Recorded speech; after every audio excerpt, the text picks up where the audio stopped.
কোচবিহারে আদি এবং নব্য বিজেপির দ্বন্দ্ব অব্যাহত। এবারও প্রকাশ্যে এলো এই গোষ্ঠী দ্বন্দ্বের খবর এবং যেমনটা অভিযোগ করছে যে পঞ্চায়েত সদস্যকে মারধরের অভিযোগ করছে নব্য গোষ্ঠীর বিরুদ্ধে এবং এরই প্রতিবাদে নেমেছে আদি নব্য দ্বন্দ্ব চলছে কোচবিহারে। এবং যে খবরের দিকে নজর রেখেছিলাম, কোচবিহারে বিজেপিতে আদি এবং নব্য দ্বন্দ্ব অব্যাহত।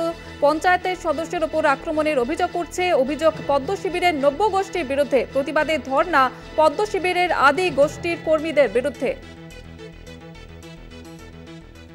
আর এ বিষয়ে বিস্তারিত জানাবে রবিউল হোসেন, রয়েছে আমাদের সঙ্গে টেলিফোন লাইনে। রবিউল, কি কারণে এই গোষ্ঠীদ্বন্দ্ব, কি জানা যাচ্ছে?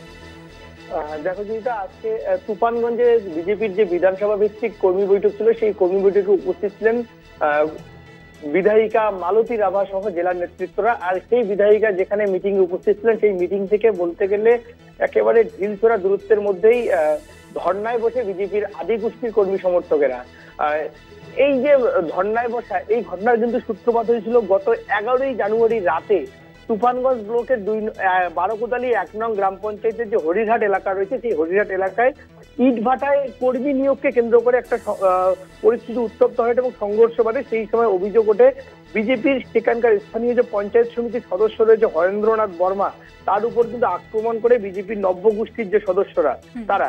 আর এই ঘটনার পরিপ্রেক্ষিতে গতকাল কিন্তু আমরা দেখেছিলাম 12কোদালি 1 নং গ্রাম পঞ্চায়েতের যে বিজেপির কার্যালয় রয়েছে, সেই কার্যালয়ে কিন্তু বিজেপির যে আদি গোষ্ঠীর সমর্থকরা রয়েছেন, অর্থাৎ যে পঞ্চায়েত সমিতির সদস্য রয়েছে হরেন্দ্রনাথ বর্মা, তার যে অনুগামীরা রয়েছে তারা কিন্তু তালা ঝুলিয়ে দিয়ে বিক্ষোভ করে।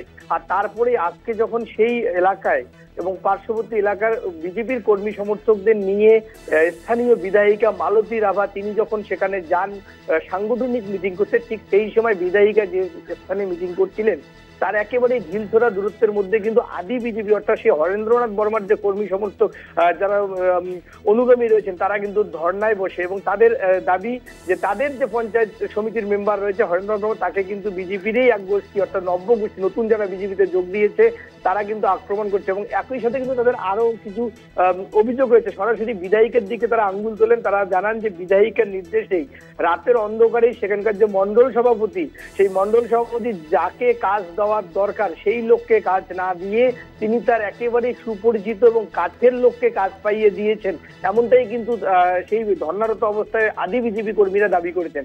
যদিও এই বিষয়ে কিন্তু বিধায়িকা মালতী রাভা তিনি জানিয়েছেন যে কে কাকে কাজ দেবে, কে কোথায় কাজ পাবে তার সম্পূর্ণ দায়িত্ব নির্ভর করছে সেখানকার যে স্থানীয় মন্ডল সভাপতি রয়েছে তার উপর, এবং তিনি কিন্তু কে যোগ্য কে অযোগ্য তার উপর নির্ভর করে তাকে কিন্তু কাজ দেবেন। এবং একই সাথে কিন্তু সেই বিধায়িকা মালতী রাভাকে কিন্তু এই যে তাদের বিজেপির যে পঞ্চায়েত সমিতির সদস্য রয়েছেন হরেন্দ্রনাথ বর্মা, তাকে রাতের অন্ধকারে আক্রমণের ঘটনা এবং মারপিটের ঘটনা প্রসঙ্গে জিজ্ঞাসা করা হলে বিধায়িকা কিন্তু স্পষ্ট জানান যেহেতু ঘটনাটি স্থানীয় লেভেলে ঘটেছে তাই এই বিষয়ে যা বলার স্থানীয় লেভেলেই বলবে, এমনটাই কিন্তু তিনি জানিয়েছেন।